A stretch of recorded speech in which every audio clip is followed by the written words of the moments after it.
Yeah, this is Beyond Negative Freedom in the Working Class Subject, Another Kind of Madness by Cynthia Cruz. And this is an open philosophy. So, as always, feel free to ask questions. If you need the link, did I drop the link in here? No, I did not drop the link in here. Let's get the link dropped. There we go. So if anyone's interested, there it is. All right. A factory presents a sad picture of the deadening of human beings, which is also why on Sundays factory workers lose no time in spending and squandering their entire weekly wages. Well, that's depressing, Hegel.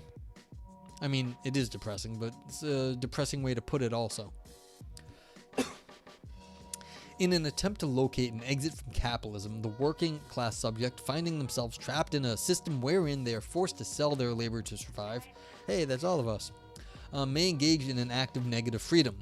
Though engaging in an act of negative freedom may indeed result in a temporary reprieve, such acts are self-destructive, often deadly, and, in the end, do not provide an exit from capitalism. In addition, the act of negative freedom, in its withdrawal from society, veers dangerously close to nihilism. At the same time, the very system the working class subject is attempting to exit, due to its structure of exchange value wherein all things are made equal and thus everything loses difference, is rendered meaningless and also at the same time nihilistic. Yeah, see, if everything's worth money, then everything's still worth money. That's the whole point, is that like it's all worth the same sort of stuff. It's all the money, and it's not everything is to be bought and sold. How then can the working class subject locate an exit from capitalism? Furthermore, how can the working class subject locate an exit that does not return them back to nihilism? Yeah, so if everything has a price, everything has a price, and that's just a fundamental capitalistic picture that everything capital is fundamental and everything has a price. How do you get out of that? Negative freedom as a concept originates in German idealism. In its simplest formulation, it is the ability to say no to everything outside of one's self. Negative freedom is thus freedom from interference. It is the ability to abstract from everything. It is the freedom not to. As Hegel explains in The Philosophy of Right, quote, only one aspect of the will is defined here, namely this absolute possibility of abstracting from every determination in which I find myself or which I have posited in myself, the flight from every content as a limitation. If the will determines itself in this way, or if representational thought considers this aspect in itself as freedom and holds fast to it, this is negative freedom, or the freedom of understandings. This is the freedom of the void. So, I mean, this is very Cartesian, I think therefore I am. The whole point was, if you take away everything else, you have the void. But in the void, you still have your thought. And so this is the freedom from any understanding, except the freedom from thinking. And so that's all it is. So.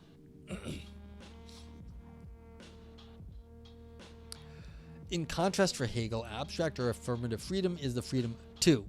So that's the negative freedom is the freedom to say no. The affirmative freedom is the freedom to do stuff. This freedom is the freedom to choose what one wants, the ability to choose among possibilities. This is the freedom one speaks of in capitalist society, and what Hegel also calls empty freedom. Such freedom is the freedom to do, say, and buy what one wants. Hegel also calls this type of freedom arbitrary freedom. Quote, since I have the possibility of determining myself in this or that direction, that is, since I am able to choose, I possess an arbitrary will, and this is what is usually called freedom. The common man thinks he is free when he is allowed to act arbitrarily, but this very arbitrariness implies that he is not free. One must be able to posit something, discern that one wants or does not want that thing. This ability to mediate is crucial. Yeah, you're not just picking randomly, because that reduces you to like a roll of a die, which is not freedom. It's rolling a die. And like you're subject to the laws of physics at that point, maybe, but that's not free. That's subject to the laws of probability and physics. That's not you then. So what you have to do is be able to mediate here, is what they're saying. And this is a good point, that being arbitrary is not free. The ability to make a decision within the range of options that are possible to you, maybe that is where you get a little bit of agency. Okay, continuing. Without the ability to decide that one wants or does not want a thing, one is unable to decide what one wants. If I accept external beliefs into my being without first determining what they are and whether I want them, then I am not free because these beliefs have been created outside myself without my having determined what they are and whether or not I'm able to see myself in them. Implicit in the freedom too is the assumption that what is on offer includes what one wants. Yeah, like you have to want one of your options. Otherwise you get angsty because none of the options look good. That's how they defined angst in the 20th century, was that you have a range of options, but they all suck. And you're like, well, I don't like any of these options. Okay, but what if a subject does not want what is on offer? What if they do not want what society offers? If society does not offer what one wants, then one does not have freedom to choose. One cannot choose from what does not exist. If one has only the freedom to say no to society, a society that does not offer what one wants, then one is not free. For true freedom, according to Hegel, one must have both types of freedom, both the ability to and the ability not to. This is fair. If it's like how many flavors of chips do you need, or flavors of Gatorade? This is the old joke about America. We have like 50 flavors of sports drinks, but we can't have healthcare. Now, what if you don't drink sports drinks? That choice is meaningless to you. It's like, oh, you can choose whatever flavor you want. I don't like those things. I'm not drinking them. So clearly you don't have any freedom because you are not actually choosing among legitimate options. But this is the modern angst. It's like you look at these a million flavors of sports drinks and you're like, I don't want any of them. And it's like, what am I supposed to do with myself when you go into a store and you don't want to buy any of the food? Okay. It is by internalizing the external, by recognizing the world and its laws, and taking these as one's own, that a subject is able to feel at home in their society. Necessary to this process, though, is that the subject understands the laws and their individual rights. They must be able to determine what the laws are and what they do, and who they are meant to protect. Recognizing the laws of the state as representing them is critical. Without this, the process of internalizing the external, of taking in or saying yes to one's society, cannot happen. If I am ignorant of the laws of my government, I will be unable to make these laws my own. And you have to understand, the government does not want you to know the laws quite often, because they don't want people to make them their own, because then they'll start to realize that the government is screwing them, even according to their own laws. I mean, if you guys remember the movie The Running Man, one of the things that Arnold Schwarzenegger says to Yaphet Kotto, going back to the my reference of Live and Let Die with 007, Yaphet Kotto is the Kananga, the bad guy there. But in The Running Man, Yaphet Kotto is teaching the punks the Constitution because he wanted people to know the laws of the government so that they might know he was screwed. I love The Running Man. I love it even more nowadays than when I was younger, like years ago. Like, I think it's like, that one is like, it's great and terrible. Like, there's some like completely stupid things about it, but like, it really, it's like, I think it's actually aged well for, like a cheesy 80s movie, basically, or whatever year it was, like early 90s, I forget. Like, I like that, the actress lady, what was Conchita? Whatever. But like, yeah, she's good. Yeah, exactly. Like, it really was a little ahead of the time with the media relations and the government, and like how they edit things. Like they were edited. Like, one of the great scenes there is they had the face modification tech so that they could put someone else's face on a different actor, and this was like the high tech of the day. No, this was like their sci-fi of the day, and of course we have that now. And so it's like they were saying, oh, yeah, how's this happen? And then they have to do it for the narrative in the media because, like, that's what it was. They needed to kill somebody, and then they killed somebody that they didn't need to kill, but because he had his face on him, they filmed it, and they killed him because they had to get it out in time. It's like, they're like, well, needed to do it for the media narrative. And it's like, this is great. You're doing, like, a great thing. Like, it was a good movie. Good points. Yeah. Okay. So... But like the point was, Yaphet Kotto was teaching the Constitution to the punks in that movie, and that's what one of the jokes Arnold Schwarzenegger made, says, stop teaching the Constitution to the punks. Okay, so the laws, they will exist outside myself. I will submit to the laws without understanding them. At the same time, the state must represent its subjects. If the state does not represent its subject will be unable to internalize the state and its laws. Yeah, this is how this is how they control you, because they screw you over without knowing the laws, and then they make you run around and trying to solve things that you don't understand, and then you get Kafka. Without this mutual integration, the subject is not free, as Hegel writes in Philosophy of Right. The association of duty and right has a dual aspect, in that what the state requires as a duty should also, in an immediate sense, be the rights of individuals, for it is nothing more than the organization of the concept of freedom. The determinations of the will of the individual acquire an objective existence through the state, and it is only through the state that they attain their truth and actualization. This symbiosis, end quote, this symbiosis is essential, as Hegel writes. This world outside him has its threads in him in such a way that what he actually is for himself consists of these threads, so that he too would die away internally together with the disappearance of these externalities. I mean, this is kind of weird, because we don't think about this in the United States this way. It's saying that the government enables you to be alive and have freedom. Basically, the government is to get out of the way, and the laws are meant to stay out of the way. So we don't, in the United States, it's not that the freedoms that the laws sort of enable you to do, we mutually interact. Basically, it's saying a lot of people in the US are no, less laws. And so this symbiosis is a little bit is not the United States of America version of the state and how the laws are. Okay. The subject who is not represented by the state and who does not feel at home in society is the working class subject. The working class subject does not recognize the state as a representation of themselves because the state does not represent them. Yeah, they represent people with money. That's what capitalism is. Though the work is integral to capitalism, it is their labor that animates capitalist society. It is the bourgeoisie and their interests that are represented and protected by the state. Thus, the worker does not feel at home in capitalist society because they are exploited subjects. Furthermore, though work is presented as a choice, the worker has no choice. With no means to survive, and with their only means of survival being the power of their labor, the worker is forced to use their labor by working for the capitalist.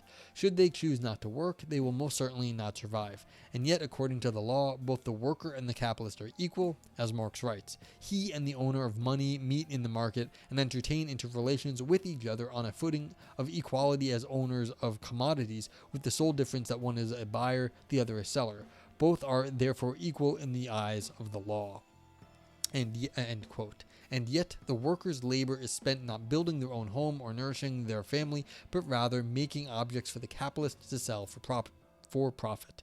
Choice then is limited for the working class. The worker can choose not to go to work, but if they choose not to work, they and their family will go without food and shelter, clothing and medicine, and so forth. If instead the worker makes the determination to work for the capitalist so that they and their family might survive, doing so will result in the ruination of their mind and their body. Yeah, most jobs do not provide enough nowadays. Speaking of,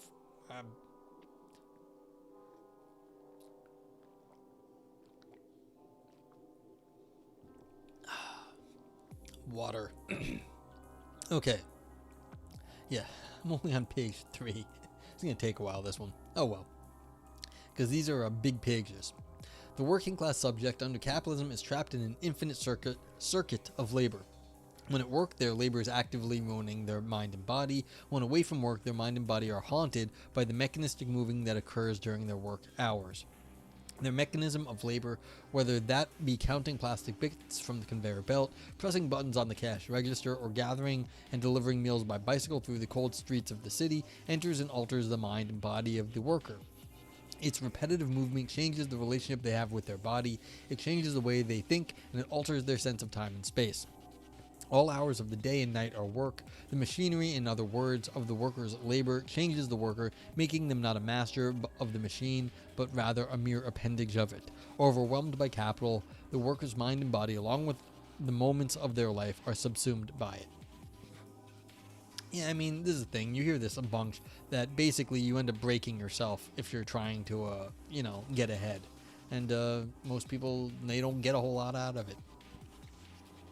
In an attempt to locate a reprieve from capitalism, the worker may turn to religion. Religion can provide a solace as well as an alternative world, where one's suffering on earth is payment for the better, truer life promised after one's death. And yet, in its promise of an afterlife, religion makes oblivion of reality while, at the same time, repressing the workers' rage and despair. Rather than offering a pathway out of their suffering by locating its source, religion offers instead a mere simulacra of freedom. As with Stoicism, religion, with its beliefs that freedom exists within one's own mind, places responsibility for the subject's suffering in their hands. It is one's thinking that is the cause of one's suffering. Thus, by thinking differently, subjects can mitigate their suffering. This is the inner strength of the slave, whose sense of mastery derives from believing themselves to be strong and free, though they remain enslaved. As Hegel writes in The Phenomenology of Spirit, freedom in thought only has pure thoughts as its truth, a truth without any fulfillment in life, and thus is also not living freedom itself, but only the concept of freedom, and initially it is, to itself, only thinking itself, which is its essence. Yeah, so if the only freedom you have is your thought, then you're only thinking about it. You're not actually doing much freedom. You're only having a little simulacra of freedom, which is the concept of freedom that you understand. And that's what this is interesting. That's all you get out of Stoicism. See, what they're talking here is religion, but I kind of like this as a criticism of Stoicism, that you don't actually have freedom, you have the concept of freedom. And so if you can't actually do anything other than think freely, then basically you only have the thought version of it, which is a concept of it. So that's kind of interesting. I don't know if that's actually what was said here, but that's kind of what I think the most interesting bit is, that you only have the concept of freedom when you if only the only thing you have is like the Stoic or religious conception of a free mind. Okay, where to go when there is nowhere to go? Negative freedom is the ability to abstract from everything. The most obvious example of this is the act of withdrawing from society. But negative freedom can also take the form of drinking, using drugs to excess, or engaging in an act of crime. Acts of negative freedom are inherently destructive. At the same time, they can also provide a temporary reprieve from reality. And by engaging in an act of negative freedom, for instance an act of crime, the working class subject determines their fate. By doing so, such an act both mark a limit while at the same time marking themselves as belonging outside this newly constructed limit. When, for instance, I throw a rock through the window of a bank, the act establishes a threshold. Without speaking, I am saying, through my engaging in this act, no. So you say no. I am drawing a line around myself, marking the barriers of what I am willing to accept. Yeah. So I mean, this is what happens when people go protesting. You end up people like, oh, they're breaking stuff, they're rioting. It's like, no, they're protesting because they're screwed to begin with, and then this is all that they have is like breaking something because it's like the society that's keeping people down. It's like, well, yeah, and then those poor businesses that are there, yeah, I understand there's people's businesses that are there, they're not the ones keeping people down that are protesting, but this is all those protesters have left. If you are not in a bad situation, then you're like, oh, how could you do that? It's like you have to do something because things can't keep going the same way that they are. So I understand you've got to protest, and sometimes you end up breaking some stuff because at that point you have nothing left. There's nothing else to do. You have to make a mess, because that's all that you have left is making a mess of what you have, the little that is there. So I'm not condoning smashing windows. I'm saying I understand when people smash windows, though, sometimes. By participating in an act of negative freedom, I am doing two things. First, by engaging in a subversive antisocial act, I set myself apart from society. Through this act, an alternative space, one cut off from society, appears. Furthermore, when, for instance, I throw a rock through a window of a bank, breaking the glass, setting off alarms, alerting security and police, I have to put into place by this mere act a new structure in which I am now on the other side of society. If I don't make a quick escape from the place I was standing when I threw the rock through the glass window of the bank, I will be apprehended by the police and arrested. By this one simple act, I have set in motion a series of acts that I cannot now relinquish. I have fixed my fate. Furthermore, such acts, by destroying everything, create the possibility for something entirely new. When, for instance, I am arrested for shoplifting or for throwing a rock through a bank window, this act of crime will be on my record. I will, from the moment I engage in the act, be a criminal. The act, in other words, will have resulted in a radical change. After the act, I will not be the same. The world will no longer be the same. Passing through the act of crime, the subject's very being is altered. I mean, your citizenship and the way you relate to the government is being altered. What do you mean the subject, though? Like, is the person so different today as they were from yesterday after they threw a rock through a window? I don't know. But I mean, are you different in the eyes of the state? Yeah, probably. But like, okay, there's a little bit of hyperbole over here, but you get the point. The point is, once you start breaking the law and committing crimes, then yeah, you're going to have trouble with the state. And that's not going to be something so easy to take back. Unless you're rich. Then you can just, pay people off. Engaging in an act of negative freedom can provide a temporary exit from the destruction of labor. By engaging in an act of negative freedom, by withdrawing from the bourgeois world, the working class subject has access, albeit temporarily, to their interior life, to their mind. And yet, aside from being self-destructive, such acts are also limited. Though they provide a temporary exit, and thus may well be necessary for one's survival, acts of negative freedom are individual acts. The solution, in other words, isolates the worker further. At the same time, it ensures the foreclosure of a communal solution. In his recent writing on the TV series Breaking Bad, Christoph Menke describes the rupture that occurs when Walter White is awoken from the oblivion of his day-to-day existence. While viewing an image of money, White experiences a break from the mechanical stupor within which he is living. At that moment, there appears the possibility of something radical, something entirely new. As Menke writes, it's something in German, which I can't read. Juggling Biohazard says, the subject's very being is altered makes it sound like someone that commits a crime is an outcast monster, which is the problem with how we view people with records or go to jail. Yeah, I think this is way over the top, Juggling Biohazards. There, maybe in the context of Hegel, they might be different, but like that's some sort of like, metaphysics from 200 years ago. Like I was saying also,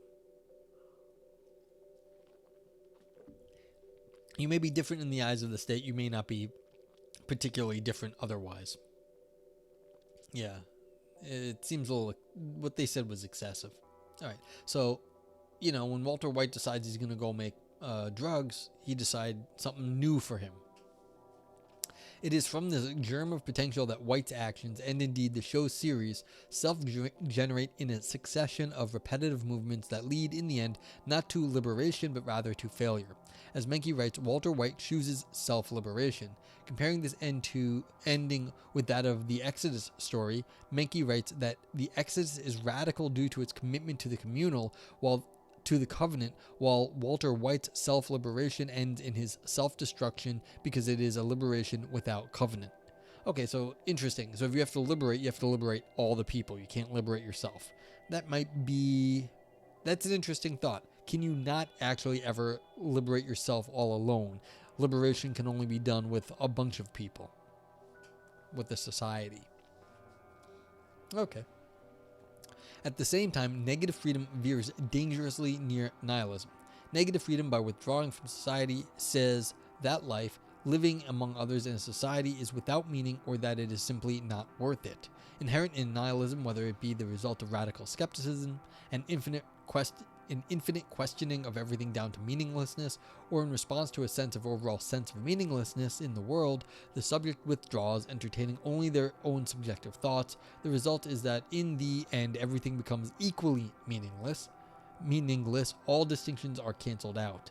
Such a leveling down of a society is the result of bourgeois society and its law of equality,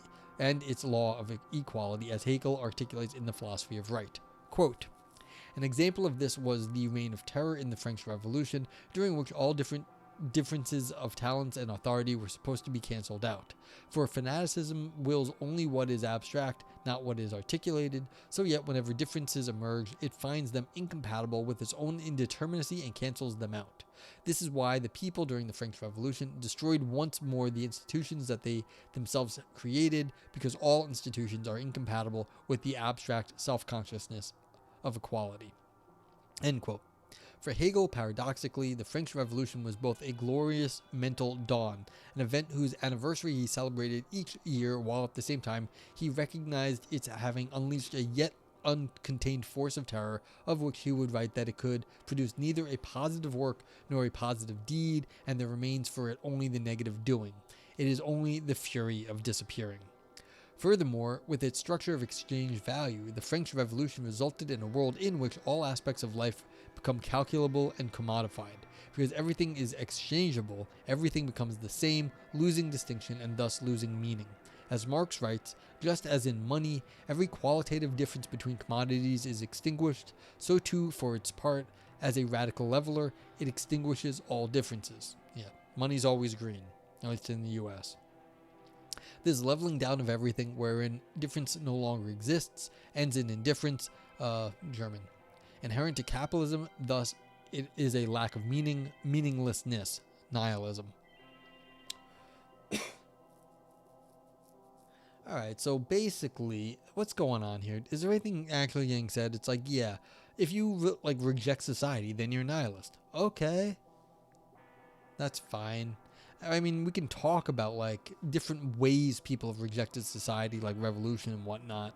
But yeah, as the author is making the point here, basically, not all revolutions are going to get you what you want. And it's not going to get you the freedom, because if it's just a capitalistic revolution, then you're just trading the monarchy for people with money, which isn't going to get you very far.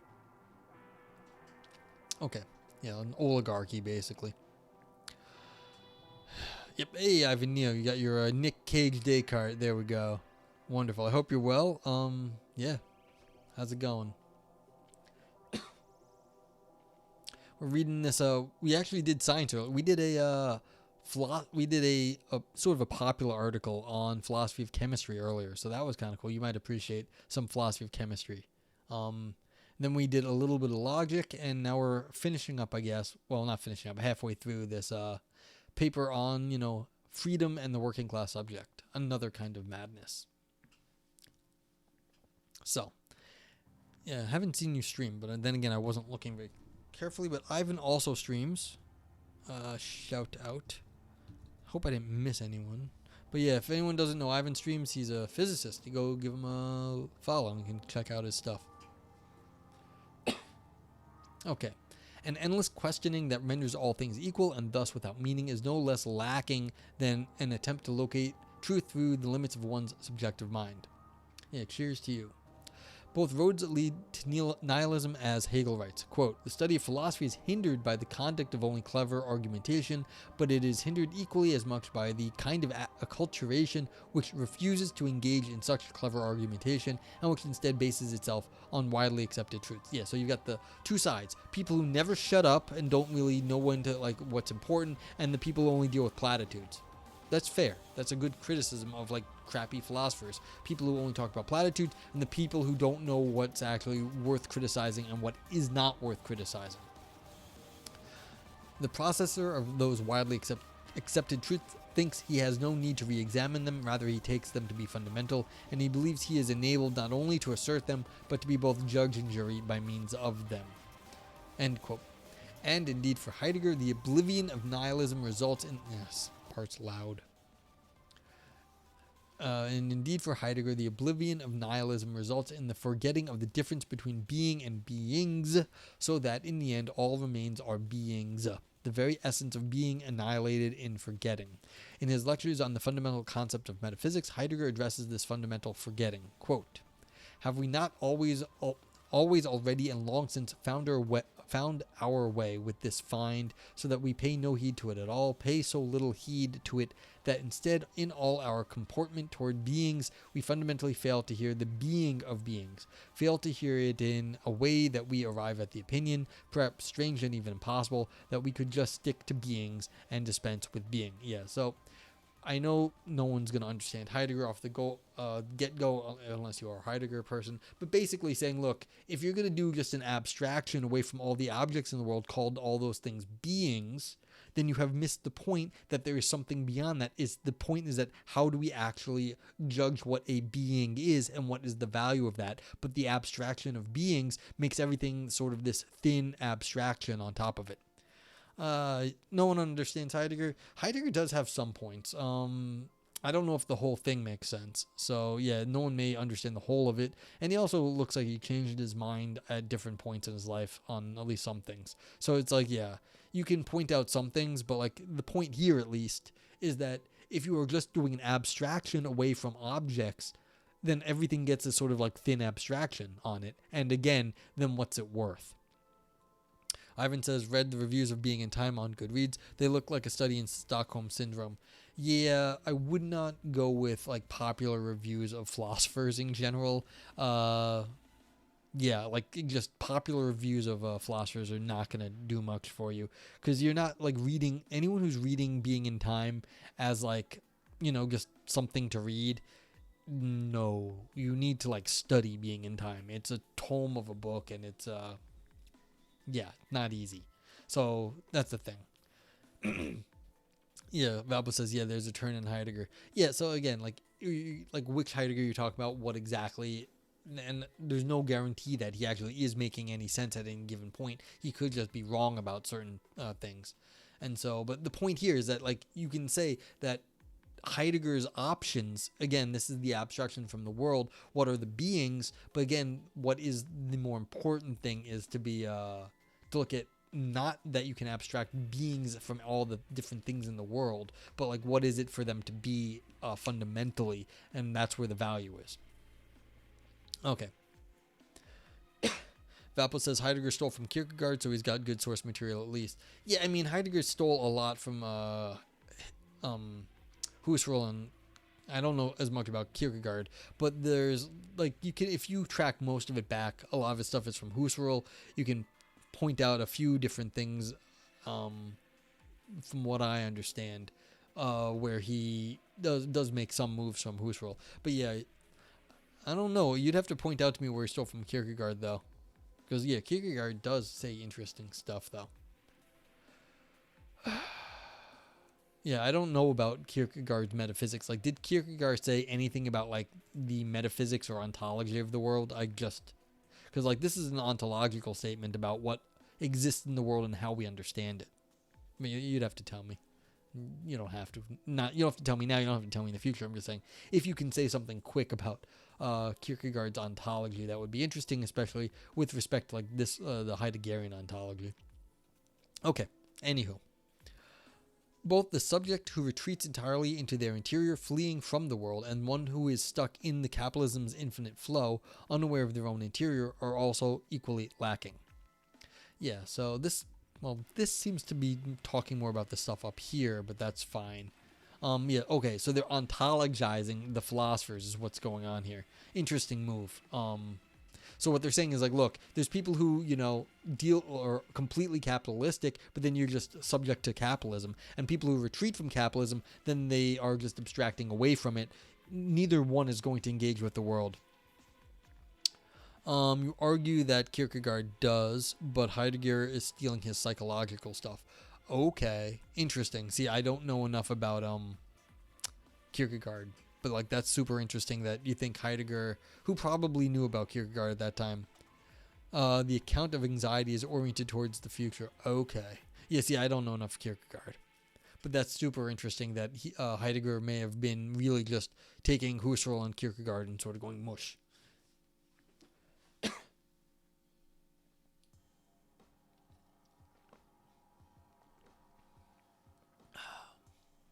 Oh yeah, now that I get some people here, tell me if my stream quality is lower today. I dropped some of the bit rate in hopes that I could have more frame rate.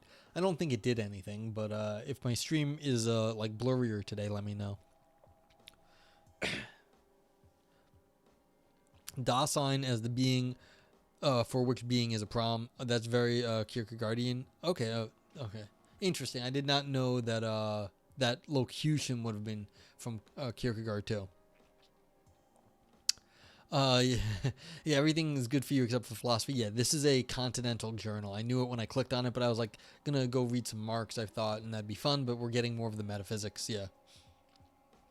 And SK gets 2 footnotes in Being in Time, too. Well, that's impressive. Well, what are the footnotes, I guess? Like, it depends where they are sometimes. Like, once in a blue moon, you'll see a footnote and be like, and I saw this here. And you're like, well, that person had the whole fucking thing. You should have just referenced them and not stuck them in a footnote, but whatever. Yeah, so people who ignore the world, they are fleeing from the world. And people who are just caught up in capitalism, then they are equally lacking. Thus, retreating into the self and withdrawing from the world cannot be true forms of freedom. One gains freedom only when one attains autonomy through their engagement with society.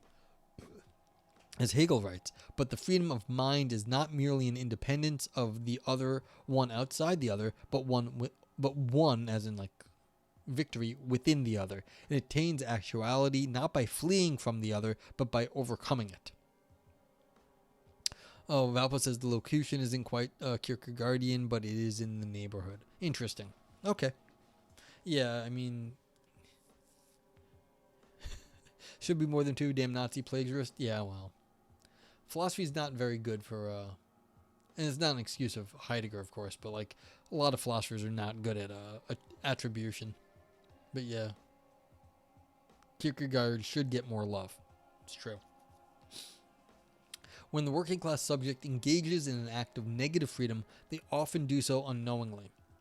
The working class subject may find themselves conforming to capitalist society while simultaneously unconsciously engaging in acts that sabotage their attempts at assimilation.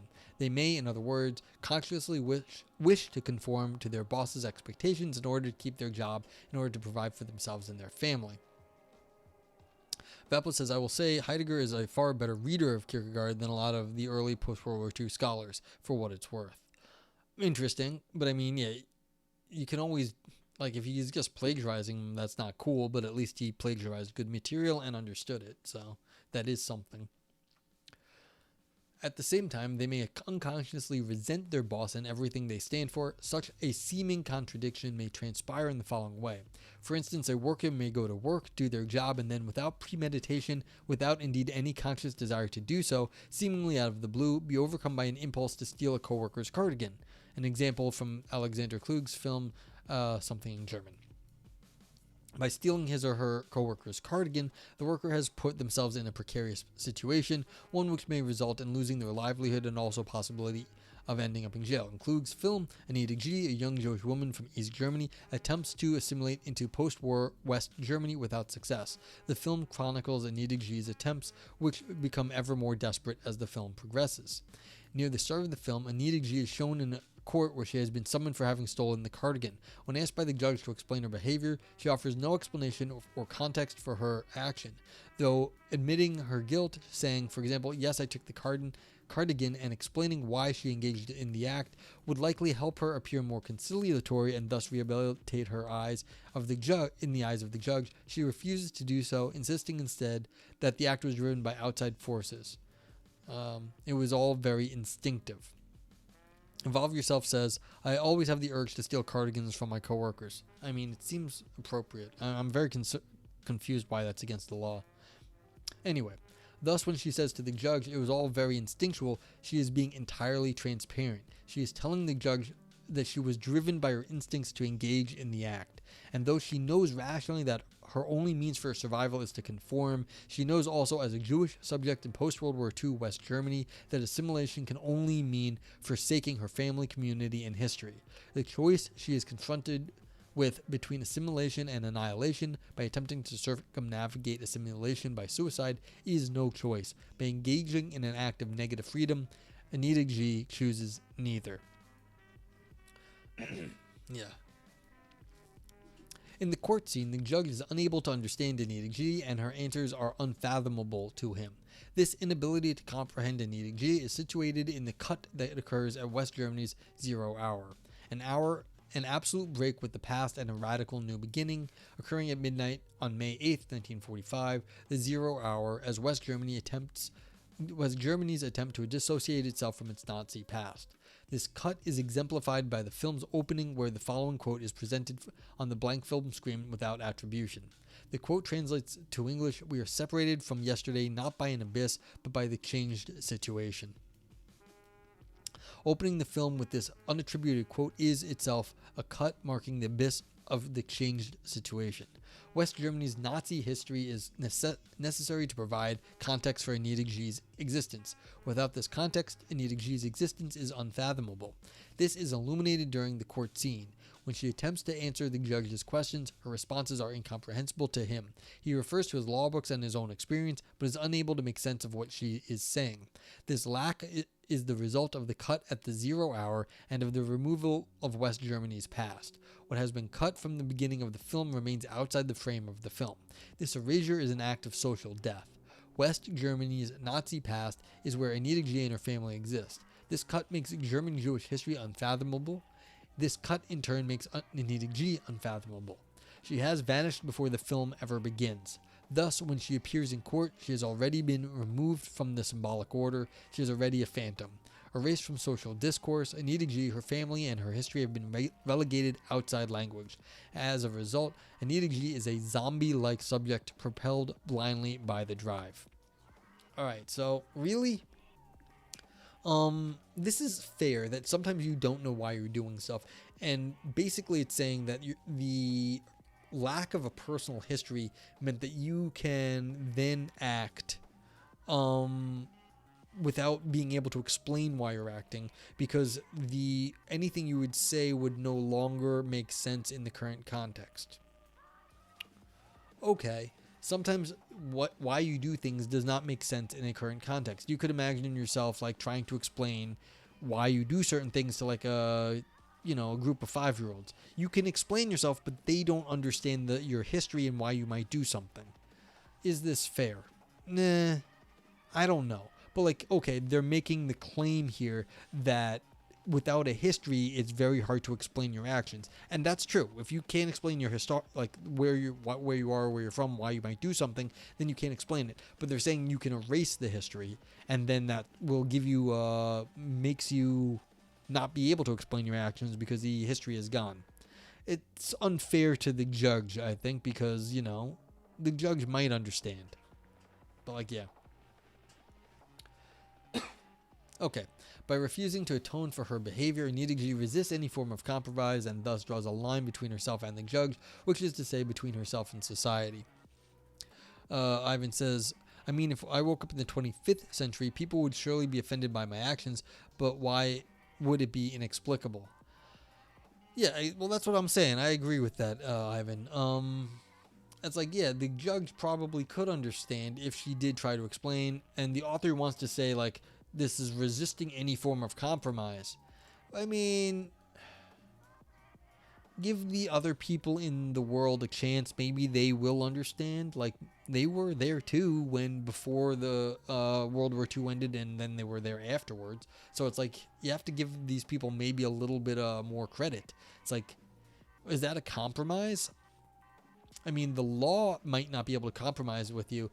The judge might be able to commiserate at least. So it's like, it seems unfair to the judge.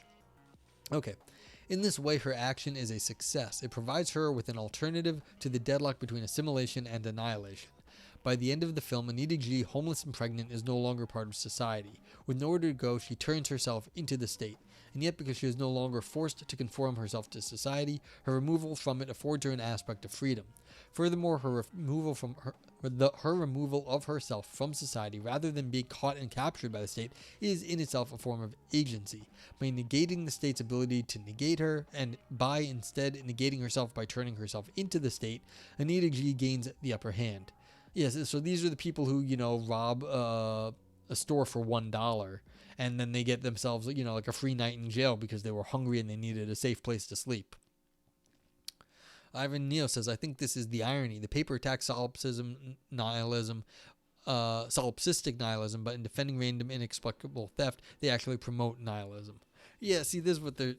I agree, but I'm wondering where they're going. Maybe they have more to say. Seems to be like they should not do exactly what you're saying, and it looks like they are getting close to that. Yeah, so if Anita G had offered the judge an explanation, she would have been conforming herself to his laws. Yeah, see, that's the thing. They're conflating the judge and his laws. They're not his laws. They're the laws of the state. Like, the judge is still a person. Okay, by refusing to do so, her act remains unfathomable to the judge. As a result, she remains removed from his symbolic order and language. If she does compromise, she will find herself internally split. Part of herself will be aligned with the society she has conformed herself to, while another part will remain resistant to it. This internal split, where one part of the self is fixed on a particular concept or object, and another part is on the self, is withdrawn into the interior of the self, is for Hegel madness. I mean, this is like, okay, so like you're doing one thing, you're saying one thing and doing another, and that's madness. Okay, a little bit of hypocrisy, but I mean, you gotta adapt to the times, Anita. Like, seriously. It's like, this is being more stuck in the past. It's like, she is stuck in the past of the way she was, and she's not adapting to the future. It's like, okay, but are you 100% defined by who you were a few years ago? No, you are not. Like, you can work on yourself, you can get better and change. And it's like, so the idea that like you have this internal split is a good thing, Hegel. You want to overcome these things. It is not madness. Okay, but like this is the problem here. It's like, as Ivan was saying, it's like, look, it's like it looks like it's falling back into the historical nihilism. You can't change the future, and so what can you do? You can do nothing. It's solipsistic and it's nihilistic, saying there's no meaning going forward. Okay. In his articulation of madness, Hegel describes it as occurring when the subject has taken an individual, merely subjective representation to be objective truth. Yeah, well, no, that's just being stupid when you take something you think is true and think it's objective. I don't think of that as madness, though. It's like, yeah, my opinion is right. It's like, nah, that's just like your opinion, man. Quote, the state of soul mostly comes about when someone shuts himself up in his subjectivity out of dissatisfaction with actuality, and creating some content or form or other from its own resources, and regarding this purely subjective item as something objective and fixing it in place. Yeah, I mean, if you are imagining the world as you're living in a fantasy world, sure. But that is a little bit nuts. All right, so Hegel's giving a bit more of a global thing than I'm sorry, I was wrong about that. If you are living in a fantasy land, then yes, you have lost your mind in some sense. Vithius says, God damned Hegel. If there ever was a more worthy ancient text in need of burning. Yeah. People like to hate on Hegel. Quite often for good reason. But like, here's the thing. Don't live in a fantasy land. Like, there's a reason why, like, yeah, you shouldn't do that. Okay. Here we can see a description of the working class subject unable or unwilling to accept capitalist society, who falls away from society back into themselves. Such a falling back can result in self-negation, for instance, suicide, as Hegel writes. Not infrequently, the state of soul gives rise to an irrepressible impulse to suicide. Indeed, Hegel marks the act of suicide explicitly as an act of negative freedom. The human being alone is able to abandon all things, even his own life. He can commit suicide. As a form of symbolic, if not literal suicide, the abuse of alcohol or drugs can render the user to a death-like state, if not death itself. In a state of extreme drunkenness or under the force of powerful drugs, one exists inside a form of death, then not yet dead. Fallen back into their interior universe, the subject can remain alive, though sleeping, awake, though dreaming. They can survive the unsurvivable by withdrawing back into their internal night. Yeah, I mean, you can live in your dreamland, your fantasy world, if you have a lot of troubles, and this is a coping mechanism quite often. Alright, continuing. This zombie state, an underworld or parallel world that, through it mimics death, is not death, can be seen as a holding pattern, a placeholder, as Adorno and Horkheimer write. Narcotic intoxication, as quote, narcotic intoxication in which the euphoric suspension of the self is expiated by death-like sleep, is one of the oldest social transactions mediating between self-preservation and self-annihilation, an attempt by the self to survive itself. End quote. There is an unconscious desire to stop time and withdraw into a state of timelessness, of nothingness, through the subject, though the subject may be entirely unaware of this aspect. This nothingness is the abstract self, which, through a state of derangement, is also, as we shall see, the sight of possibility. Okay, all of a sudden we're doing something very different here. The state of derangement is the sight of possibility. I mean, how do we get there? Like, what? Like, seriously, the state of derangement is the sight of possibility. Okay. We have, then, madness as defined by Hegel, the state wherein the subject finds himself internally split, stuck on a particular they are unable to fit into their interior universe. And yet, at the same time, the capitalist world the working class subject find themselves in is also a universe of madness. It is, Marx writes, a world of shapeshifters, of vampires transforming into butterflies, a phantasmagoria. Arethius asks, was Hegel an addict? I don't know. We can look him up. I don't think so off the top of my head, but I don't know. Clearly looks like he's like could have at least done some drugs or something maybe. And the quote about the other stuff was narcotic intoxication. Adorno and Horkheimer, I think these are 20th century authors, so like they would definitely know about drugs. Okay. A world where, yeah. Oh, wait, here we go. It is Marx, yeah. So, it is Marx writes, a world of shapeshifters, of vampires transforming into butterflies, phantasmagoria. And as Massimiliano Tomba writes, capitalism that is, it is a society without a body, without a substance. A world, end quote, a world where the worker is tethered to the machinery of their labor and is a mere appendage of it. The more it reaches its limits, overtaking them, the more capitalism expands. Valpo says Hegel wasn't cool enough to be an addict, probably. Yeah, Hegel was a big, he was professor. Here we have, Marx writes, quote, in place of the isolated machine, a mechanical monster whose body fills whole factories and whose demonic power, at first hidden by the slow and measured motion of its gigantic members, finally bursts forth in the fast and feverish whirl of its countless working organs. Run by no one, capitalism, though constructed by man, mutated long ago into its own mindless machinery. Infinite and invisible and incomprehensible structure, it is a machine that is rotating on the spot. End quote. Yeah, I mean, if you think of like capitalism as a technology of like political sort of control, it just sort of keeps itself going. Keeps the people in power, just taking up more and more. And you get like plenty of metaphors for this.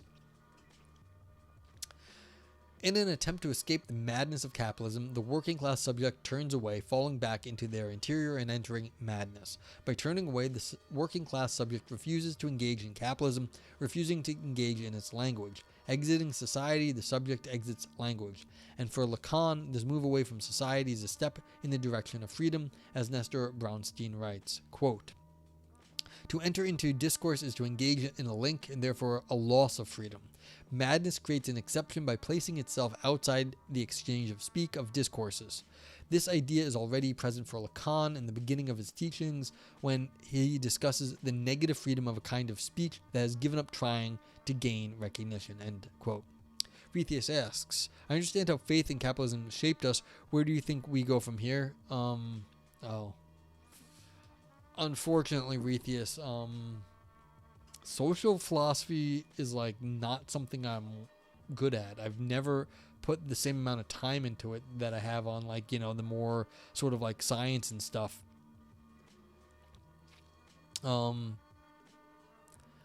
So I don't have a good answer to that. You'd probably do better asking like Shane, or like he's a sociologist or something, a historian. He probably is better than I am at trying to figure out a way forward. I'd really have to do more thinking on it, and I just don't have like good answers. Yeah. The Arethius, like nothing I can think of is good. Like there is nothing that I think of that like would be particularly good for anyone. I mean, it'll be worse for some people, but none of it's like particularly good, and so I wouldn't really know. Ivan Neo says, if your paper sounds like a communist fight song, it's just not serious.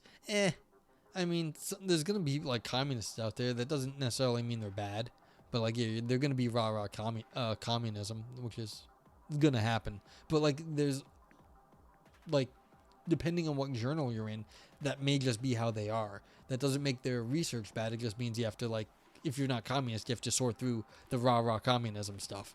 So yeah. Well, I try to, read this, like, I try to answer people's questions, but if I don't know something, I'm not going to, like, blow smoke up your ass. I'm like, I just, like, that's not what I'm good at. Yeah. Give Shane a shout out.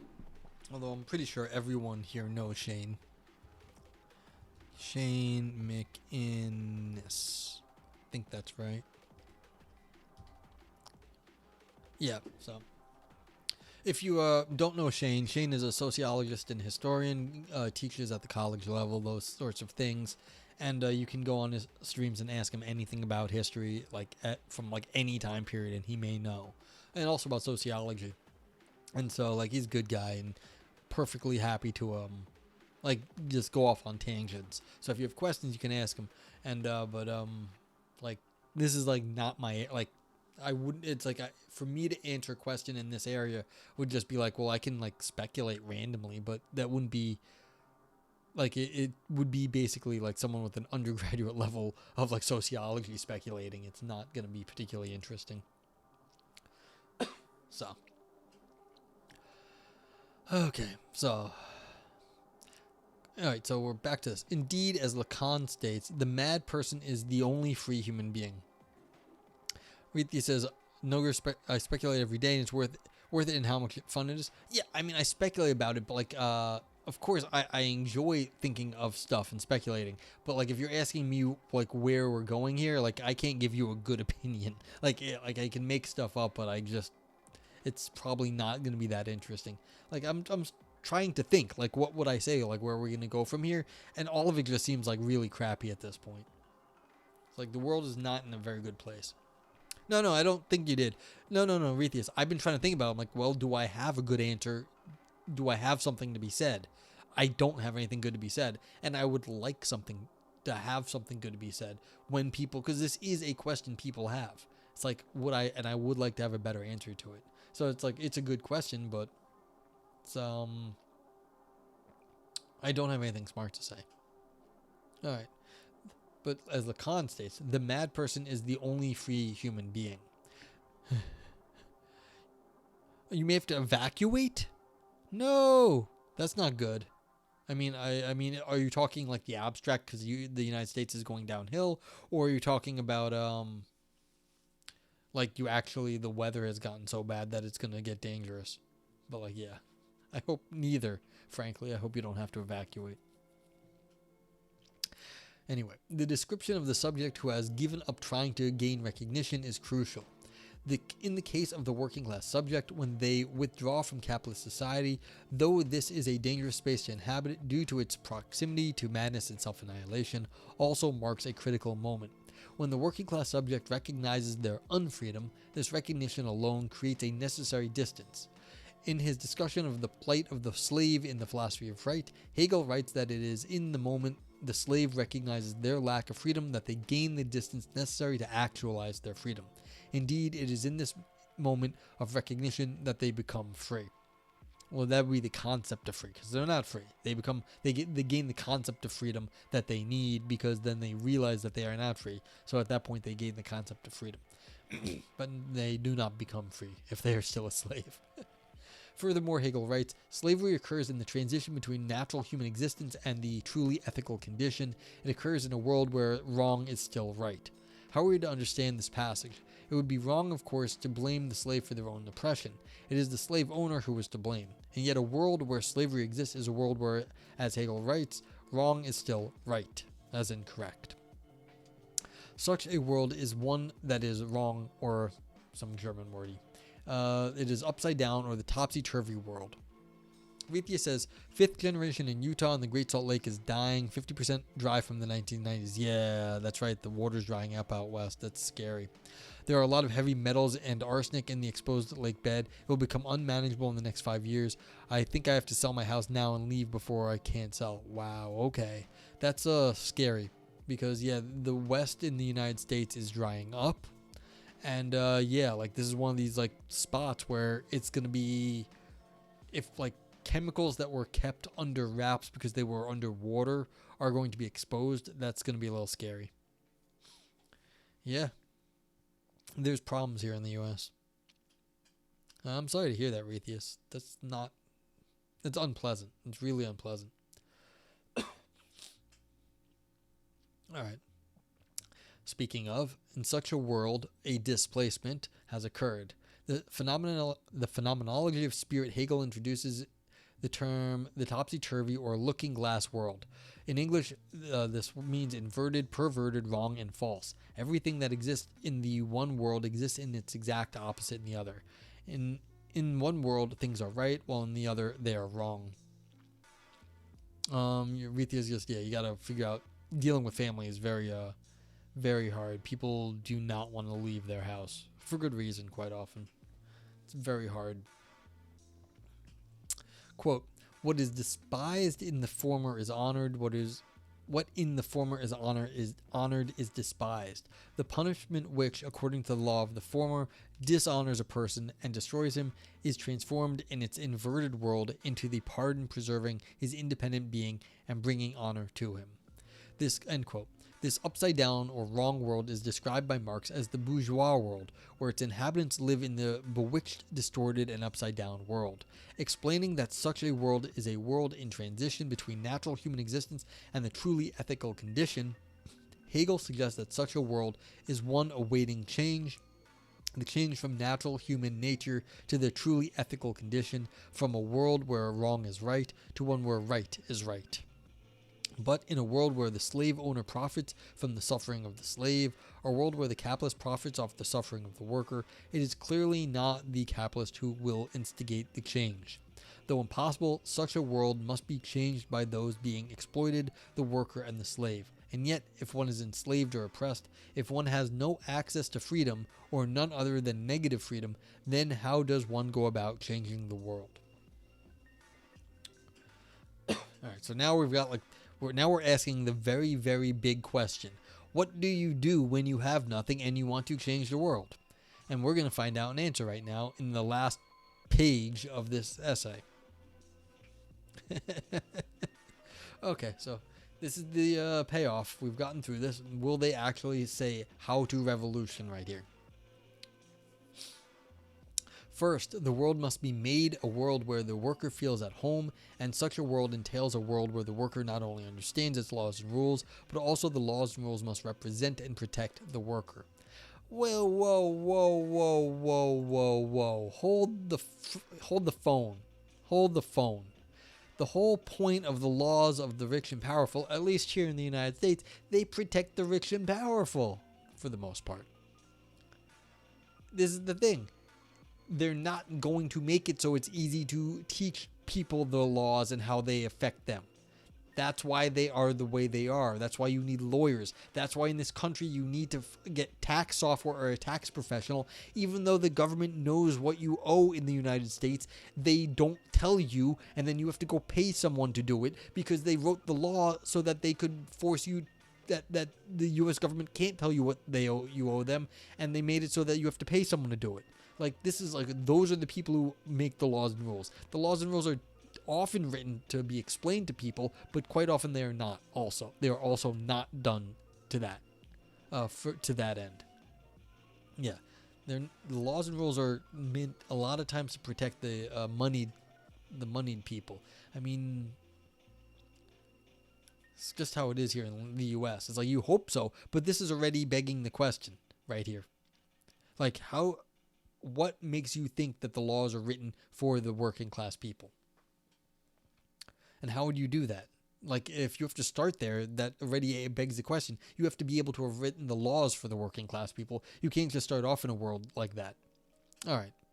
Such a world in which the laws and rules represent and protect the worker is one constituted by the working class, and such a world appears only when the worker and not the bourgeoisie is in charge. To imagine something different from what we have, a world in which capitalism has been uprooted and obliterated, such an idea appears impossible, even mad. And someone who believes in such a vision, one who engages in the work to bring about such a world, is one who is considered mad. This type of madness must be yet another form of madness, one distinct from the madness of the subject trapped in the whir of capitalist oblivion and the madness of the subject who is withdrawn into their interior. There must be yet another third form of madness. Okay, so they were just sort of waxing poetic here, I guess. Like, I don't really understand this paragraph. They're just like, oh yeah, if there was a world that was like good and had good laws, then wouldn't that be nice? But like, yeah, no shit. Okay. So what madness is this? This is the madness of the revolutionary, of one who, without knowledge of how to bring such a world about, steps forward regardless. Well, this is what I was saying. Sometimes you have to go break a few eggs to get anything done. You have to step forward and do something. Acts despite knowing nothing. Yeah, so this is the thing. You have to do something and you're going to break some eggs. You act despite not knowing. During, for example, the 70-something days of the Paris Commune, when the working class took their emancipation into their own hands, with no ready-made formula, with no assurance of success, no insurance against their own death or imprisonment, with no idea whatsoever what would come of their efforts or what might become of them.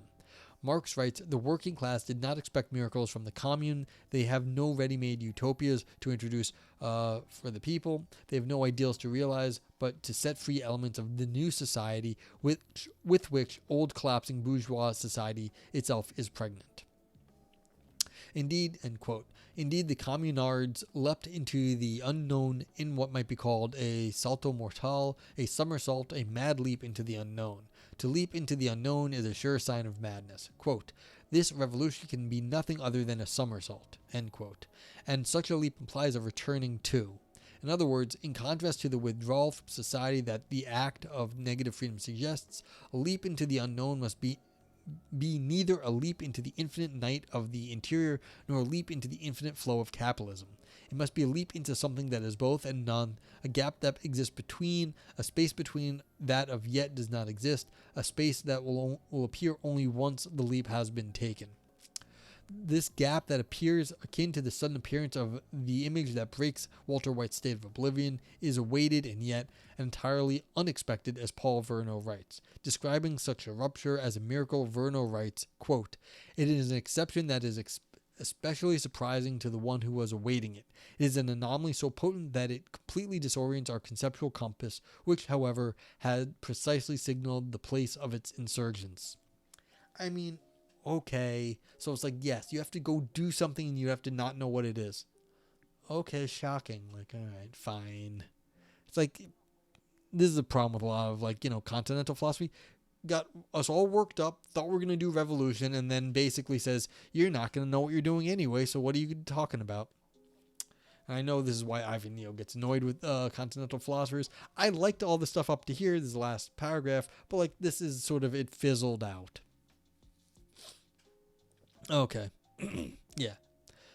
Last paragraph. Negative freedom in itself is not freedom for the working class subject because it does not change the structure of society. Saying yes to a society that neither represents nor protects the worker, a society that indeed oppresses the worker, is also not freedom. Freedom lies elsewhere. For the working class subject to feel at home in the world must be a world made for them, which is to say, it must be a world made by them. But such a world cannot be a world separate from the one in which the working class exists in now. Any alternative world can only be a reprieve, and a reprieve, as we have already determined, is not freedom.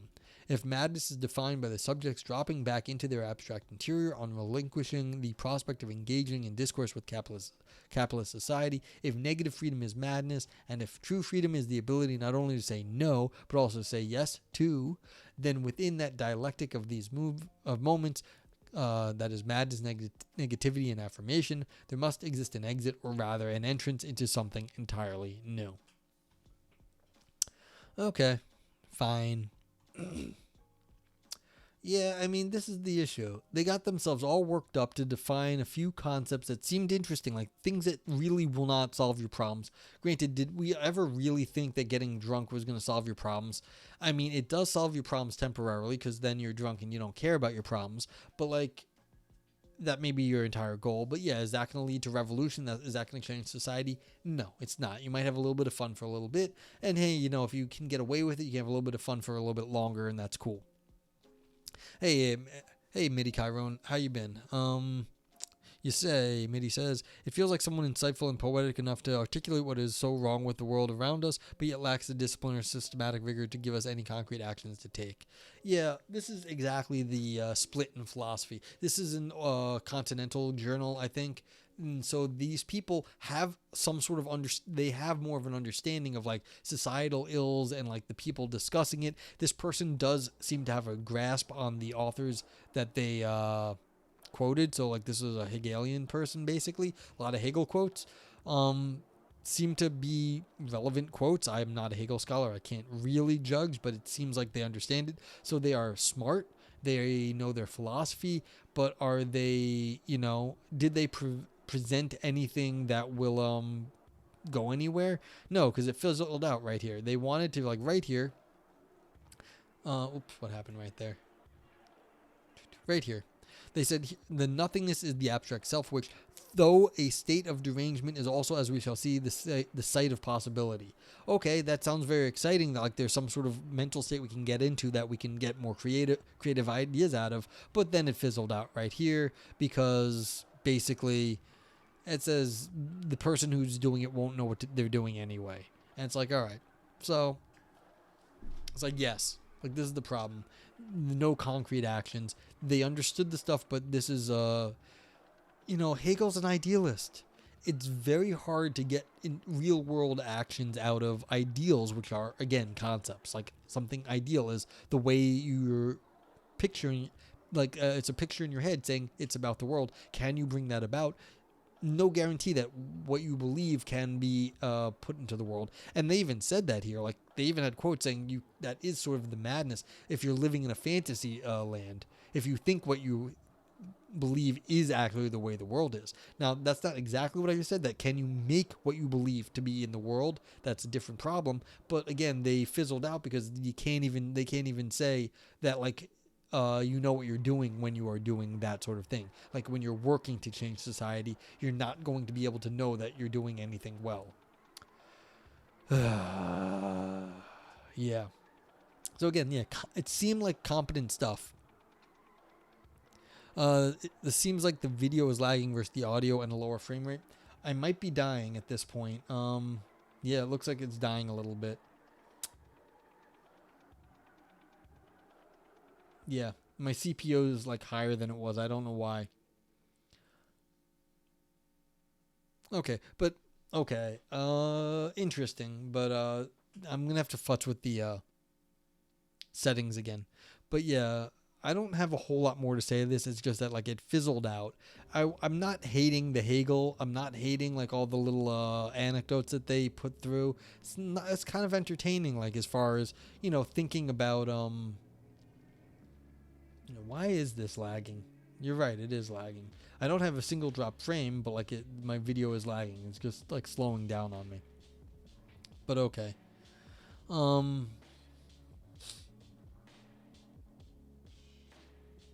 Yeah, it's like okay. They try to explain like how do you can have the concept of freedom when you start to realize that you are not free, but then they can't get past the concept of freedom.